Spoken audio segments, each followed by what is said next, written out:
திருச்சிற்றம்பலம்.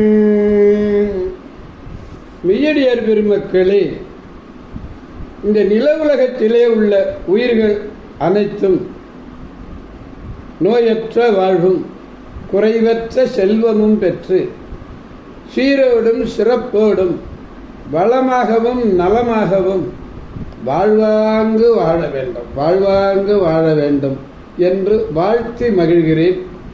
அடியேன் திருமந்திரச் சுடர் நன்னிலம் ராமசாமி. அன்னம்பாலிக்கும் தில்லை சிற்றம்பலத்திலே அருள் நடனம் ஆடிக்கொண்டிருக்கிற நம்பெருமான் சிவபெருமான் கூத்தப்பெருமான் அருள்மிகு சிவகாம சுந்தரி உடனமர் நடராஜ பெருமானுடைய பேரல்லையும் மாப்பிள்ளை குப்பம் அருள்மிகு காமாட்சி உடனமர் கைலாசநாதருடைய பேரருளையும் அருட்குருமார்களுடைய குரு அருளையும் அடியார் பெருமக்களாகிய உங்களுடைய அன்புரைகளையும் வாழ்த்துரைகளையும் துணையாக கொண்டு மனம் மொழி மெய்களாலே வணங்கி அடியேன் இன்று ஏழாம் திருமுறையிலே திருவாஞ்சியம் என்னும் திருத்தலத்தினை பற்றி நாம் சிந்திக்க இருக்கின்றோம்.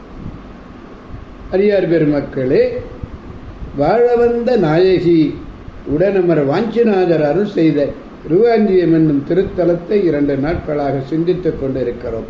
இன்றும் கிடைத்திருக்க அரியதோர் வாய்ப்பு 7ஆம் திருமுறை சுந்தரராலே பாடப்பெற்றது. திருவேழி மிழலையை அணிந்து பாடிய திருவாஞ்சியம் சென்று தொழுது பாடி அருளியது இந்த திருப்பதிகம். திருச்சிற்றம்பலம். இந்த பதிகத்திலே, அதாவது இந்த 7ஆம் திருமுறையில 76வது பதிகம் இந்த பதிகம். இதில் 3வது பாடலை பெருமானிடத்திலே விண்ணப்பிக்க வேண்டும். பாடலை முதலில் காண்போம். தூர்த்தர் மூவையில் எய்து சுடு நுனை பகழியது ஒன்றால் பார்த்தனார் திரள் தோள் மேல் பல் நுனை பகழிகள் பாய்ச்சி தீர்த்தமாமலர் பொய்கை திகழ் திருவாஞ்சியத்து அடிகள் சாத்துமாமணி கச்சம் ஒரு தலை கச்சு அங்கு ஒரு தலை பல தலை உடைத்தே என்று பாடுகிறார். அதாவது பெரிய மாணிக்கத்தை உடைய ஒரு கச்சு, மாணிக்க கச்சு ஒரு பக்கத்திலே பல தலைகளை உடையதாக இருக்கிறார்கள் என்று வியக்கிறார்களாம்.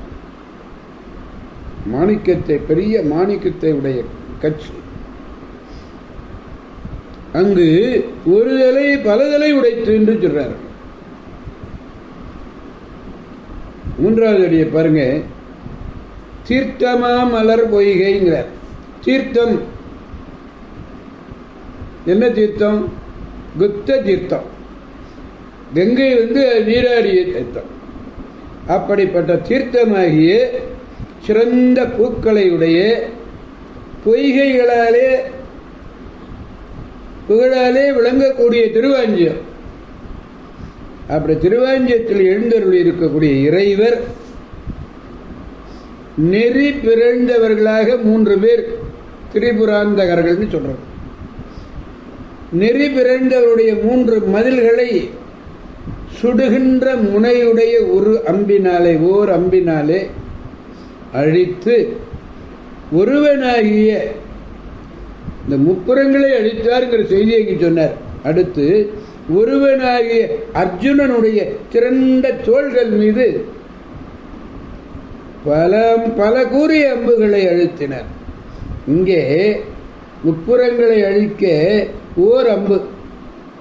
ஆனால் அர்ஜுனனுடைய திரண்ட தோள் மீது பல கூறிய அம்புகளை எல்லாம் அழுத்தி தாம் சுட்டுகின்ற, அதாவது தாம் கட்டுகின்ற பெரிய மாணிக்கத்தை உடைய கச்சு, ஒரு கட்டிருக்கிற கச்சு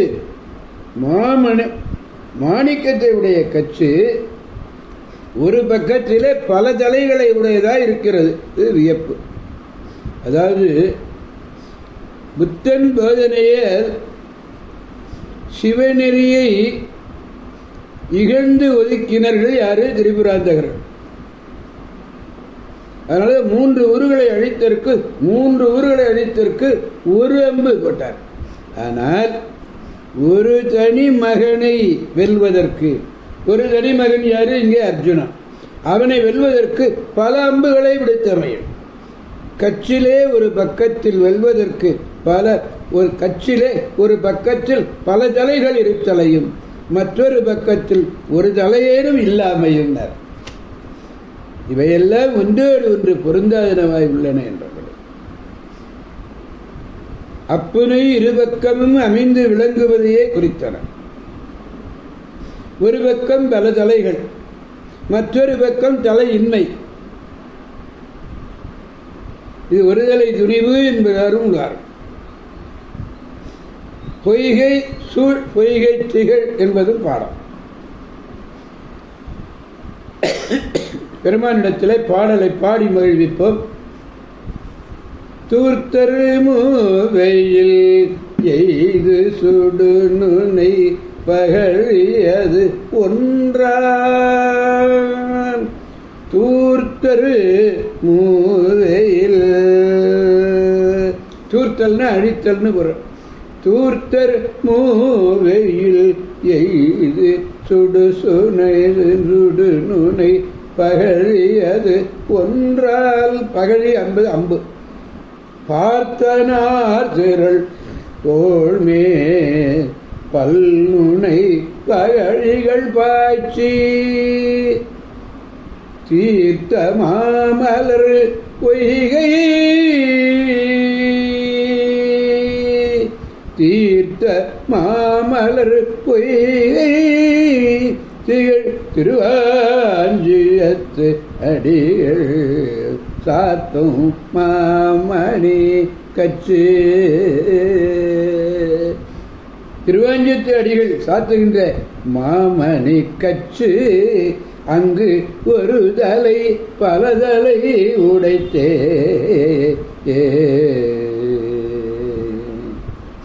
எனவே அடியார் பெருமக்களாகிய நாம் அனைவரும்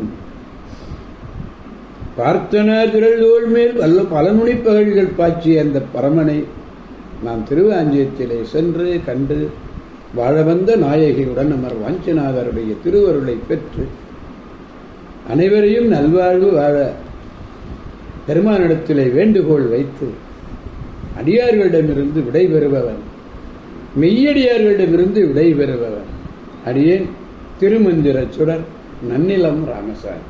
காவாய் கனகத் திரளே போற்றி, கைலை மலையானே போற்றி போற்றி. சிவா திருச்சிற்றம்பலம். மீண்டும் நாளை சந்திப்போம் அடியார் பெருமக்களே. திருச்சிற்றம்பலம். ஓம் நமச்சிவாய.